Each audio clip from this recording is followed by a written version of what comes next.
Okay, guys, we're back again with international private investigator Jay Arms Jr.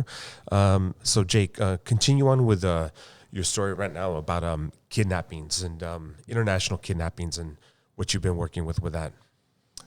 Yeah, like I was telling you, it's changed over time as the original targets of the kidnappers in Mexico got harder to kidnap. They started going after different types of people. So it went from the families to the extended family. Right. And then they started going after, they started doing something, about 10, 15 years ago, where they were called express kidnappings. Oh, right. And right. in express kidnappings, they would target just businessmen. Wow. You'd be there on business, or whether you're an American or you're a foreigner or just a Mexican, and you had a nice car or you had a nice watch. They would target you, and then they would grab you at gunpoint. They'd stick a gun in your ribs, and they'd take you to the closest ATM or the bank, and they'd start making you draw out all the money on every single one of your cards. Wow. Sometimes, if you were lucky, they'd let you go. They'd just kick you out of the car and take off with your money. Wow. Or other times, they'd kill the person so there wouldn't be a witness and dump them. Oh, my God. But, that's changed. It's Mexico is a completely different place now. It really is, man.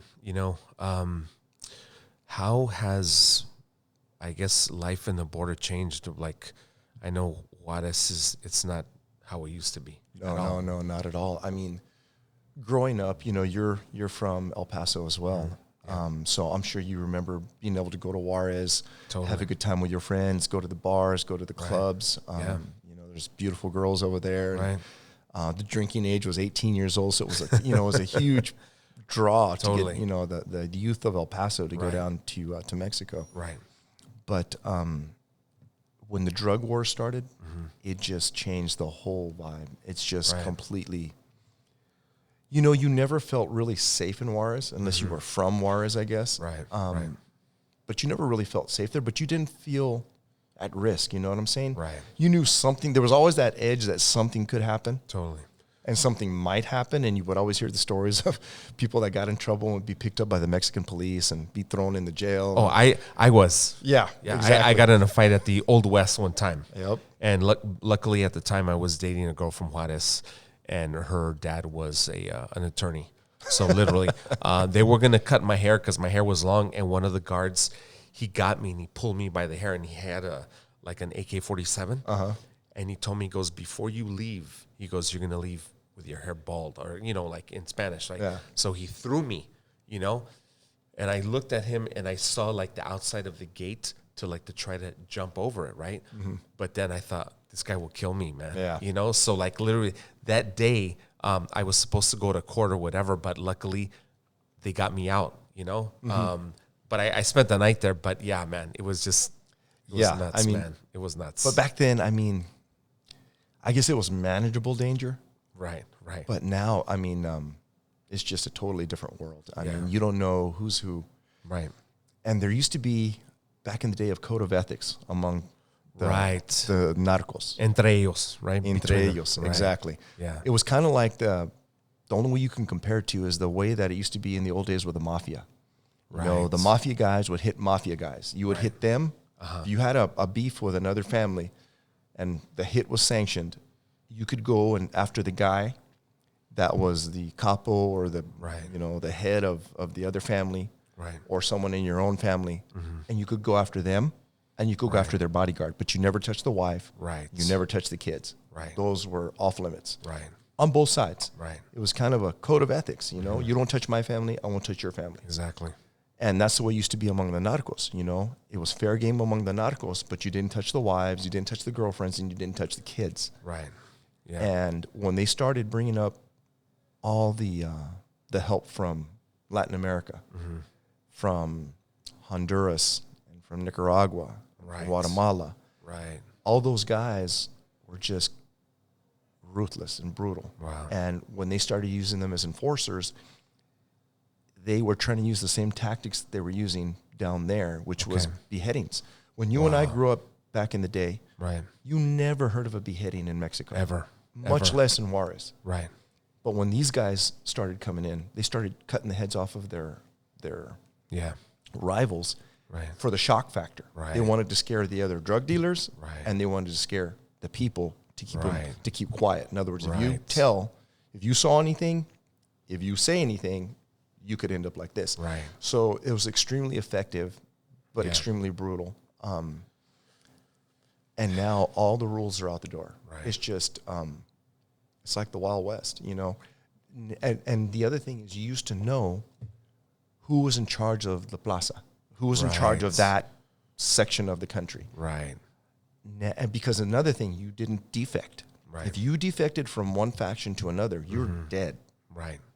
You're done. They're Right. going to hunt you down. It may not Absolutely. be immediate, but they're going to get you and they're going to kill you. There was no out. Absolutely, And you man. definitely don't switch sides. Right.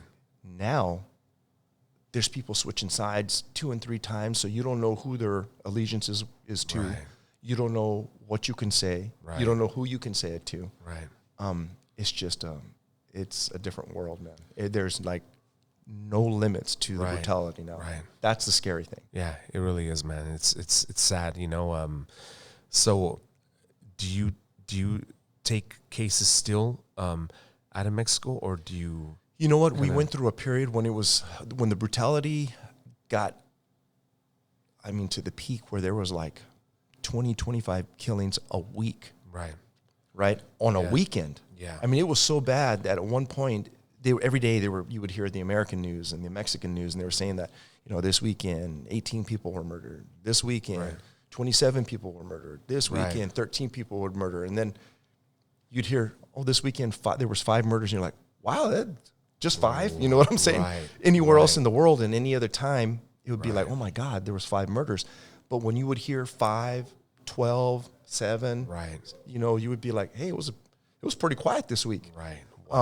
It got to the point where I told my dad, you know what, it's just not worth it. Right. We've Right. got to stop going over there, because Yeah. if they don't get us personally because they know who we are, Right. we're going to get caught in the crossfire. Yeah. Because it got to the point where originally they started, when one cartel started trying to take over the Juarez cartel. Right. It was Chapo's cartel was trying to take over the Juarez cartel. Right. They were going after, they had sicarios that were going after each other's people. Okay. And then it got to the point where, because everyone was bringing in people from elsewhere, no one recognized each other. Right. So, and then there was a lot of undercover people from the Mexican Federal Police, DEA guys, I mean, just all kinds of law enforcement. They started being like overly cautious. So if you even looked like a cop or looked like you didn't belong, they were machine gunning the car, because they either thought you were from the other side, Right. or they thought you were a cop. And they didn't care if you were there to investigate them. You were still a Right. cop. Right. You're still the enemy. So they started machine gunning people in the intersection as they were driving by. These sicarios, they would literally have Suburbans, stolen Suburbans, and stolen Ford F-150s that they would have 2, 3, 4, 5, 6 guys Right. in these cars, all armed with AK-47s, roaming the streets, both factions. Right. And they were just looking for each other's groups and looking for anyone that didn't belong, and they were machine gunning the cars. Wow. And I remember the Juarez mayor at the time, his big idea on how to stop all the shootings Right. was to ban tinted windows. And I remembered Oh my God. that was one of the only things that gave me even a little Right. ounce of comfort, was because we always had our windows blacked out, and we Right. always changed cars. Right. So now it's like driving around in a fishbowl, right? Right. And all it did was make the bad guys be able to identify you better. You know what I'm saying? It Absolutely. didn't help anything. No. So that's at that point is when I told my dad, you know what? Actually, I remember there was one specific incident where the drug war got so bad that the Mexican president ordered the military to go down to Juarez Oh, that's right. to assist, Yeah. to take control, because all the cops were either scared or they were corrupt. Right. So they weren't making the situation better. They were actually making it worse. Okay. So they sent the Mexican military down there. And unfortunately, the Mexican military they set up checkpoints, which were supposed to be checkpoints throughout the city to look for people that were suspicious. Okay. And if you were suspicious, they would get you out of your car, search your car in hopes of finding drugs or weapons or both, right? Yeah. Damn.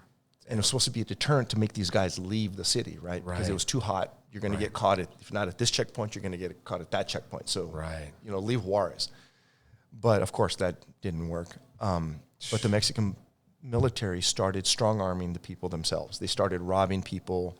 They started, extorting them. If we're going to arrest you, we're going to plant drugs in your car unless you pay us, give us everything in your wallet. Right. So they started victimizing the citizens of Juarez. Wow. And these are the people that are there to protect them. Right. And I remember we got hired by an agency, a Mexican agency. Okay. I won't say which agency, but they wanted us to root out and identify some of the corrupt soldiers. Wow. And we sent undercover people, to go through these different checkpoints. And we would document, through telescopic lenses and on film and on video, the soldiers that were corrupt, because we had our guys mic'd up so they could hear the audio. We were videotaping them. We were photographing the faces so soldiers could be identified later. Right. So they could weed them out and prosecute them. And I remember one of our guys one day, one particular Mexican agent that we had, every Sunday morning he would take his parents to dinner, to breakfast. Okay. So every Sunday morning, that was kind of his ritual. And I remember one of my guys that was working undercover doing those checkpoint surveys. Yeah. He gets a knock on his door, thinking it's his mother and father. He's still getting ready. It's Sunday morning. He walks to the door, and there's 6 or 7 men at the door. Oh, my gosh. And these men are all kind of dressed alike. And they all have these crew cuts. Wow. And he's like, oh, no. And they kick him, knock him down. Okay. And one guy has his boot on him, and it's a military boot. Okay. And he can hear these guys talking, and they start, yelling and cursing at him. And, I'm not going to say what they were saying, but it was pretty graphic. And basically, they whipped out a .45, and they shot him 7 times. Wow. And he played dead. Okay. I don't know how he did it, but he played dead. And then while he's there playing dead in a pool of blood, right? And excruciating pain, because one of the bullets hit his femur and shattered his femur. Okay. And he hears one of the head guys tell the rest of the guys, look, hurry up. We only have a couple minutes. Make it look like, take whatever you want, make it look like a burglary, and let's get out of here. Wow. So as my guy's lying there, he recognized one of them as being one of the soldiers that he had ID'd as being a corrupt soldier. Okay. Wow. And unfortunately, either that soldier or someone else recognized our guy. Okay, damn. And says, I know what that guy works for. Wow. The Arms is in El Paso. Right. Oh my gosh. So unfortunately,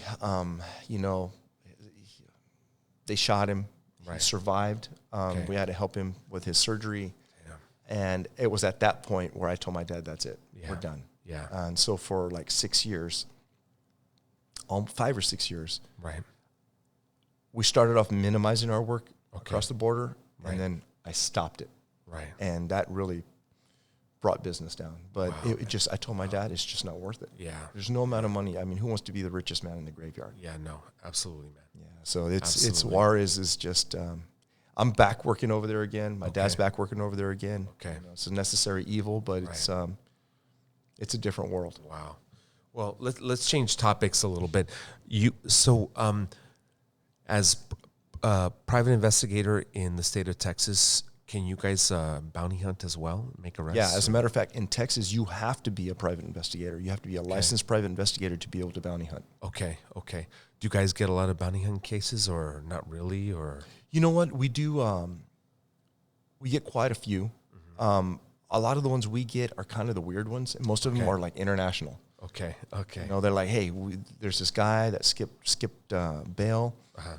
He's got a $500,000 bail or a $2 million bail. Right. He's a doper. Right. And that's kind of like, that's the bad side of our business, in that we're kind of a victim of our own success. Right. They never hire us on the easy guys. They always hire us on these guys that are like, they're insane. Like 2 days left. Yeah, they're, exactly. There's only 2 days left on before they default on the bail. Uh-huh. But not only that, the people that they ask us to go after are like the worst of the worst. Yeah. And if they always, because, when they're trying to quote you, or they want you to quote them. Right. They always minimize, this is going to be easy. These guys, Yes. for you guys, it's going to be nothing. Right. This guy, you know, as soon as he sees you, he's going to shit his pants and, Right. you know, it's going to be a walk in the park. Yeah. Yeah. And then when we start, well, tell us about him. What did he do? Why did he jump bail? Why was his bail so high? Right.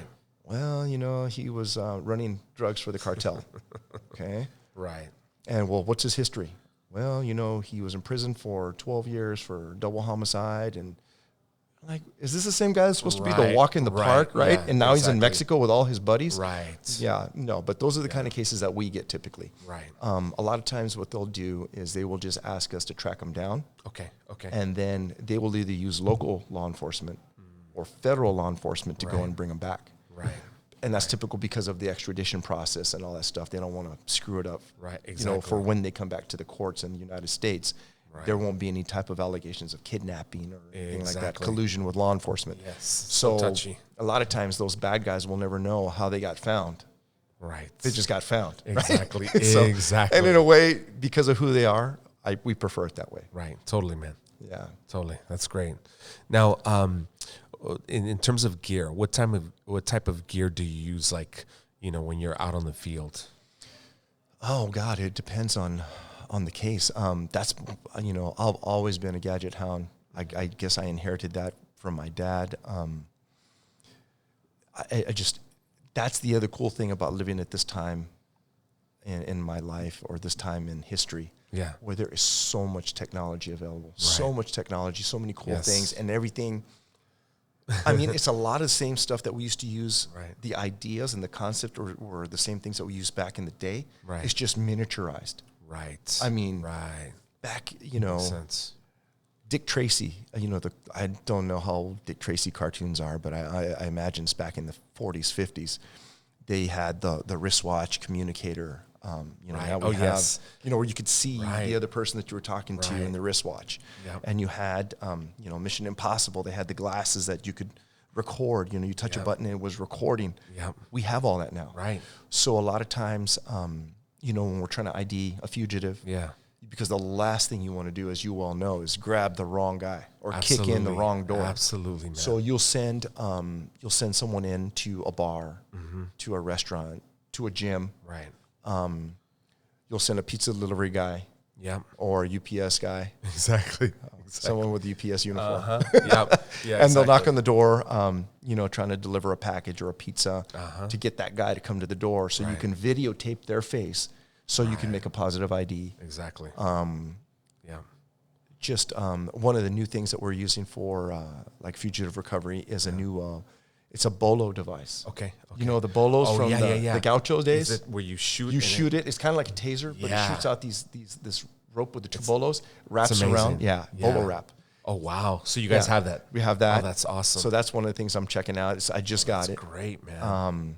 It's great. You know, all kinds of weaponry and surveillance and counter surveillance gear, GPS tracking. Nice. You know, back in the day, I remember my dad had bumper beepers. They used to Okay. call, and basically what it was is, it was kind of like the grandfather of the GPS devices. Okay. It wasn't GPS. What it was a radio signaling device, a radio frequency device that would put Okay. out a signal. Okay. And it was a beep, Right. just a beep. And, you know, it was a box with a magnet. You stick it to the underside of the car, and you had a half mile, maximum 2 mile range. Okay. Maybe a little more if you get up in a high spot with the antenna. And basically Yeah. what you would have to do is you had a receiver, and the Right. receiver had a field strength meter, Okay. literally a field strength meter Wow. Wow. that would move from the left to the right. Okay. And you had this antenna that it was a handheld antenna. Wow. So as long as you were close enough to the car that you were following, Yeah. or the package that you were following, Right. it would beep, and the beep would be loud. Oh. So the louder the beep, the closer you were to the Right. tracker. Okay. When the beep started getting fainter and fainter and fainter, you're like, oh man, they're getting too far. You need to speed Yeah. up. Right. You need to speed up. And then when you would lose them, Oh, that's awesome. you would have to find the highest spot in that area, Right. get out of your car with the receiver, make a 360-degree turn, Okay. and be watching that. You would have headphones, Right. so you'd be watching the field strength meter to see which way it would peak. Right. So you'd be making a complete circle, and then you're like, it would peak out. Okay, he's in that direction, and then once you would head towards that direction, you'd be listening to see for the signal to come back, and it would get louder and louder and louder and louder. Wow. And then when things got a little better, it became digital. Okay. Where it was the same technology, but at least now it would tell you on an LCD screen, 850 yards, 220 yards, 127 yards, 50 feet. But you would still have to know north, east, south, and west, and you could only do that by getting out of the car. It was a pain. But now you got GPS technology. Yeah, it's fantastic, man. Yeah. It's fantastic. So with GPS, is there ways of getting around that you like have to ask for permission or that kind of thing? GPS is kind of it's a funny animal. In Texas, you have to have, for you to be able to legally install a GPS tracking device, you have to have the consent of at least one of the owners of the vehicle. Right. So if you have a domestic case and the wife hires you because she suspects her husband is cheating on her. Right. And, one of the cool things about our business is you can never replace the man 100%. Right. Right. Okay? Right. You can employ technology, you can employ drones, you can employ GPS, but the GPS isn't going to take pictures. Right. The GPS isn't going to testify in court. Right. You know what I'm saying? The GPS isn't going to do anything but tell you where the person is. But was the guy in there reading the Bible, or was he in there with 3 prostitutes? Exactly. You know what I'm saying? Exactly. Only a man's going to be able to document that and be able to testify and be able to see that and make a decision on how you proceed from that point. Right. So, and it goes each way. If the husband and wife own the car, the husband can give consent to put the device on the car to follow the wife. Okay. The wife can give consent to follow the husband. But let's say that you get a scenario where a girlfriend comes in. Right. And she says, I know my boyfriend's cheating on me. I want you to put a tracker on his car. Well, do you own the car? Are you on the title? Right. Well, no, he's my boyfriend. Well, legally, you cannot put a tracker on that car. Right. Right. So, it's funny, but this guy, some years back, he travels all over, and he had me follow his girl, and I followed his girl for like 2 weeks.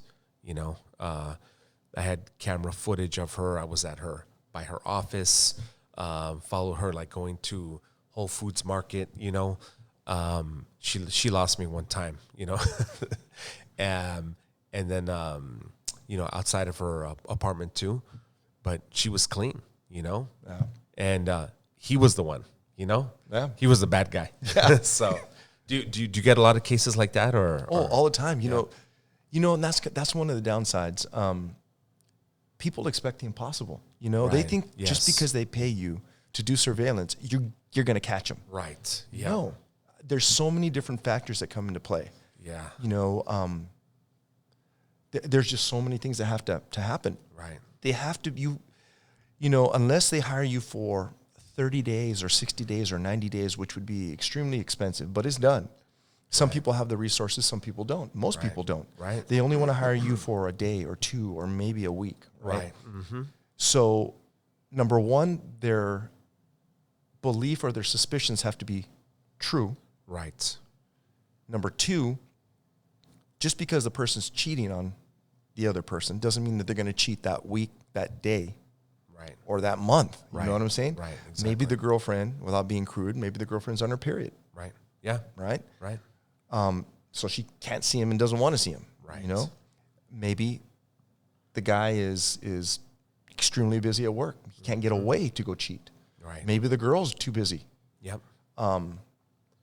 There's just so many things that have to line up. And one of the misconceptions of people is that, they'll hire you, you do surveillance, you're watching every single move, you're documenting everything they do. Mm-hmm. And then you report to them and they're like, what did he do? Well, he went to work. He went out with his buddies to lunch. Mm-hmm. He went back to work. Right. And he came straight home. Oh, there's no way. There's no way. Right. I'm like, I hired you to catch him. You didn't catch him. I want my money back. Right. No, ma'am. You hired me to document what he did. Right. If he had gone to church, I would have documented him going to church. If he was with his girlfriend or his boyfriend, because we've caught that too, Right. or a prostitute or whatever, if he was at dinner, if he was at a hotel, a motel, someone's apartment, Right. we would have documented that. Right. But this is exactly what he did, and here are the photos and the video to prove that. Right. Right. But they're not satisfied. Absolutely. Saying? Man. Yeah. It's just crazy. Yeah, you know? absolutely. But I'll tell you a funny case. Okay. I'll tell you a couple funny cases. Cool. With respect to domestic Okay, surveillance. okay. This is just how people. I'll tell you one about how customers are. Okay. And I'll tell you another one about one that even shocked me, because it takes a lot to shock me. I've seen so much over the course of 34 years that nothing shocks me. Right. So I had one case where this guy was a doctor. Okay. And for his own sake, I won't say what kind of doctor he was, because El Paso is a small community. But right. This doctor hired me. Okay. Okay. Because he was sure that his girlfriend was cheating on him. So I Right. said, okay. So he hired me, and I did surveillance on his girl. And he says, I'm going out of town this weekend. Okay. Because it's going to be the perfect opportunity to catch her, because I know she's going to do something. Okay. Right? And she knows, she's seen my tickets. She knows my buddy that I'm going to see. Okay. She's talked to him. So she knows I'm leaving town. Right. Okay. So I said, okay, perfect. So we follow him Okay. to the airport. Right. The girlfriend drops him off. Actually, it was his wife. Okay. Okay. So his wife drops him off. Right. And the guy leaves, waves good kisses her goodbye. He walks into the airport. Okay. The girl leaves the airport, Right. and she goes from the airport up Airways, Okay. right, which is the road that you get to the airport in El Paso. Right. And all of a sudden, and we're following her. Say, Okay. okay, let's see where she goes, right? Right. Is she going to go to her boyfriend's house? Is she Right. going to go to pick up, go to dinner? Where's she going, right? Yeah. Because she may be innocent too, right? Right.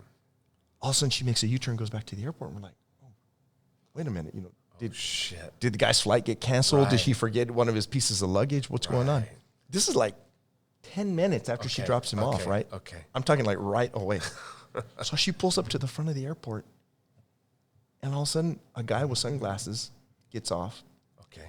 comes out of the airport, gets in the car, Okay. scoots down, and she takes off. And we're like, wait a minute, Wow. that's not the doctor. Right. But then we're like, who is that? And Right. And why? we're kind of freaking out, Right. like, this. What are we seeing, right? Even Wow. we weren't sure what we were seeing. Right. Okay. So they get out of the airport, and the guy pops up. Okay. So now he's not hiding anywhere. So okay, Right. that's hiding is suspicious. It's a different guy. I mean, Okay. but it was like literally within 10 minutes. So we're like, how Wow. did they not see each other? Right. Why was she not afraid that she would get spotted by the husband? Right. So we're like, what is going on? So we were like confused, right? Right. But we're following her. She has Okay. no clue. Okay. So we see this dude in the passenger seat, and we see him get to an intersection, and they kiss. Okay. So now we know, okay, Right. Right. this is a boyfriend. Right, But right. we're still freaking out that she had picked him up at the airport. airport. Like, That's insane. didn't even wait an hour or two, right? Wow. Wow. So we follow her straight to her own house. Okay. And to me, those are always the worst ones, because I feel bad Right. for anyone that's getting cheated on in their own Right, bed, right? right, That's absolutely. just crossing the line, Yeah. right? Yeah. Totally. So sure enough, we watch them all weekend long. I get pictures of them at the house. I get pictures of them at dinner. I get pictures of them everywhere, right? I got all kinds of video. Right. I've got, Oh, wow. 8x10s. I got everything. So Yeah. when this doctor comes back, I'm going to basically ruin his day, but Right. I'm going to make his day in court, right? Right. So long story short, weekend comes and goes. I have everything I need to prove this woman's cheating on her husband. Right. Doctor comes to see me on Monday. Jay, and I didn't want to call him because I didn't want to completely destroy his weekend out of town. I said, Right. poor guys, you never want that, right? Yeah. Yeah. So I just told him, call me on Monday and I'll tell you what I got. So he comes in and he goes, what do you have for me? I said, well, I got some good news and I got some bad news. I said, the good news is, well, the bad news, he goes, I told him the bad news is your wife's cheating on you. Right. Right. He goes, I knew it. He goes, what's the good news? I says, the good news is I got everything you need. Right. I got him here, I got him there, I got him everywhere. You know what I'm saying? Okay. And I got it all on video. I got it all on pictures for you. Okay. He goes, my wife, he goes, I need the pictures. I'm going to show her because she's the kind that will deny it. So I'm going to have to prove it to her. I said, no problem. This is yours. This is our work product, right? Right. So the doctor thanks me. He leaves. You give him everything. I gave him everything. Okay. I gave him everything. No, but you guys don't keep any copies, right? You No, we always keep a okay, copy. okay, Yeah, okay. because the wife will shred them Right, or burn totally, them or totally. So we always Okay, keep a backup. Okay. But I gave him everything. Okay. So the doctor had looked over in my office and he's, all bummed out and he sees the pictures and he sees them kissing and Damn. so he's like, man. Ouch. So like he leaves and like 2 hours later he calls me pissed off Okay. at me. Okay. It's like, you're a fucking liar. I can't believe you guys. You guys have no integrity. I'm like, what's going on, doc? Yeah. He goes, my wife says that you guys are full of shit and you guys are framing her. And that I should go and get my money back because this is all photoshopped. Oh, I'm my like, God. and it caught me off guard. I'm like, I'm waiting for the punchline, right? Right. I said, because this cannot be real. Wow. I said, doctor, are you being serious? He's like, you're damn right I'm serious. I want my fucking money back. I'm going to turn you guys into the board for falsifying evidence. God. I said, look, doctor, I'm humoring you right now because I'm a respectful person. Right. I said, but, and I don't know what's going on. I know this is always difficult to deal with. Right. And I know that a lot of times, most of the time, the other person is not going to admit it, even when you show them the pictures. But doctor, I said, you have a stack of photos. You have video. Right. I said, are you honestly saying that I